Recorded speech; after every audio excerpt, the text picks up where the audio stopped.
ప్రకృతి వ్యవసాయంలో 18 ఏళ్ల అనుభవం. సేంద్రియ పద్ధతిలో పండించిన ఆర్గానిక్ బియ్యం, మచిలీపట్నం సన్న బియ్యం, 1 సంవత్సరం పాత బియ్యం, 25 కేజీల బస్తా కేవలం 1750 రూపాయలు మాత్రమే. మరిన్ని వివరాలకు సంప్రదించండి 7908679140. సార్, ఈరోజు బీసీలకి నేను అంత చేశా ఇంత చేశా, గత ప్రభుత్వం కన్నా నేనే ఎక్కువ చేశాను. ఈరోజు బీసీ చట్టం అనో లేదంటే బీసీలకి ఆ హామీ అని ఈ హామీ అని ఈరోజు చంద్రబాబు నాయుడు, పవన్ కళ్యాణ్ ఇచ్చినా సరే ప్రజలు నమ్మే పరిస్థితుల్లో లేరు.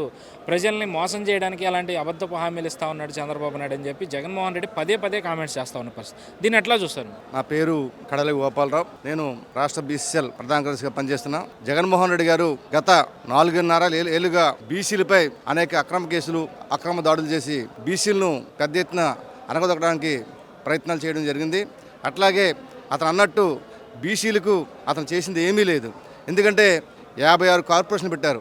ఆ 56 కార్పొరేషన్లకి విధులు లేవు, నిధులు లేవు.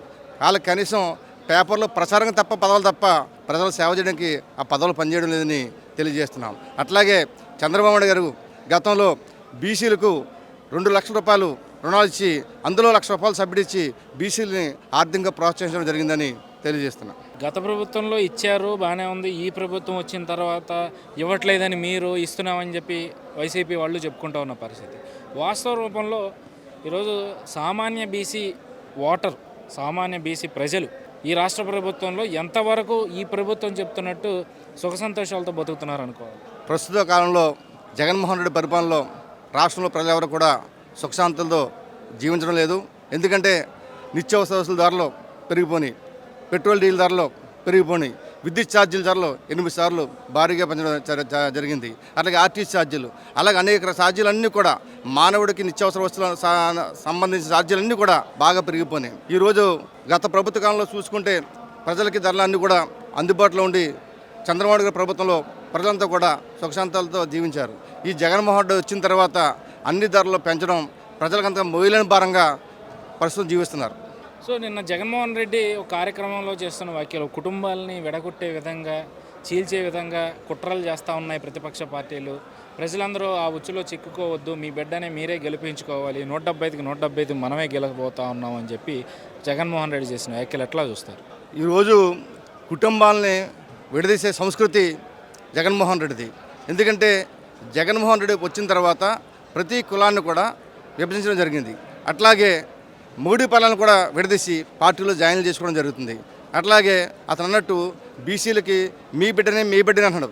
ముందు మా బిడ్డ కాదు, అతని కన్న తల్లికి మంచి బిడ్డగా ఉండాలని, అతను ఆ తోబుట్టువైన చెల్లికి మంచి అన్నగా ఉండాలని, తన బాబాయిని హత్య చేసిన నిర్దోషుల్ని పట్టుకోవాలని చెప్పేసి అప్పుడు నువ్వు మీ కుటుంబానికి న్యాయం చేసిన తర్వాత రాష్ట్రంలో బీసీలందరికీ కూడా నువ్వు పెద్ద బిడ్డగా చెప్పుకోవడానికి అర్హత ఉంటుంది.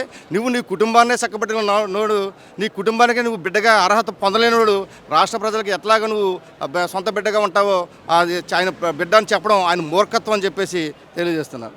ఈరోజు ఆయన చెల్లి కూడా కాంగ్రెస్ పార్టీలో తన పార్టీని విలీనం చేసి ఆంధ్ర రాష్ట్ర రాజకీయాల్లో క్రియాశీలక పాత్ర పోషించబోతూ ఉంది అనేది మనకు చాలా స్పష్టంగా తెలుస్తుంది. ఇలా ఆల్రెడీ ఆవిడ జాయిన్ అయిపోయిన పరిస్థితి కాంగ్రెస్ పార్టీలో. మరోపక్క అధికార వైసీపీలో నుంచి ఇటు తెలుగుదేశంలోకి కానీ జనసేనలోకి కానీ భారీ స్థాయిలో చేరికలు జరుగుతూ ఉన్నాయి. జగన్మోహన్ రెడ్డి ఏమో మార్పులు చేసుకుంటూ 175కి 175 గెలవడమే మా లక్ష్యం, అందుకే మార్పులు చేసుకుంటున్నామని చెప్పడం ఎట్లా చూస్తారు? జగన్మోహన్ రెడ్డి ప్రస్తుతం అతని మీద పూర్తిగా అతను నమ్మకం లేదు. ఎందుకంటే 2024 ఎన్నికల్లో వైఎస్ఆర్ ప్రభుత్వం గెలవదని అతను కూడా తెలుసు. కాబట్టే ముందుగా 175 కాన్స్టిట్యూన్సీలో ఎమ్మెల్యేల అభ్యర్థుల్ని మార్చుకుని ఆ ఓటమి ద్వారా తన ఓటమిని ఒప్పుకోవడానికే ఈ కార్యక్రమం చేస్తున్నాడు. ఎందుకంటే అతను గెలవడం తెలుసు. కాబట్టి నేను ప్రస్తుతం ఓడిపోలేదు, 2024 ఎన్నికల్లో ఈ ఎమ్మెల్యే అభ్యర్థులను మార్చడం వల్లే నేను ఓడిపోయాను అని చెప్పుకోవడానికి, ముందు దాట వేసుకోవడానికే ఈ ప్రయత్నం చేస్తున్నాడు తప్ప అతను మరో విధంగా కాదు. అతను రేపు రాబోయే ఎన్నికల్లో ప్రజలందరూ కూడా తెలుగుదేశం పార్టీని గెలిపించాలి. మన జనసేన పవన్ కళ్యాణ్ నాయకత్వంలో, ఇరువురు పార్టీలు ఉమ్మడి నాయకత్వంలో తెలుగుదేశం పార్టీని భారీగా గెలిపించి ప్రజలకి అందరూ కూడా మేలు జరుగుతుందని ప్రజలంతా కూడా చూస్తున్నారు. కాబట్టి రేపు ఉమ్మడి ప్రభుత్వాన్ని, జనసేన టీడీపీ ప్రభుత్వాన్ని ప్రజలంతా గెలిపించడానికి సిద్ధంగా ఉన్నారని తెలియజేస్తున్నా.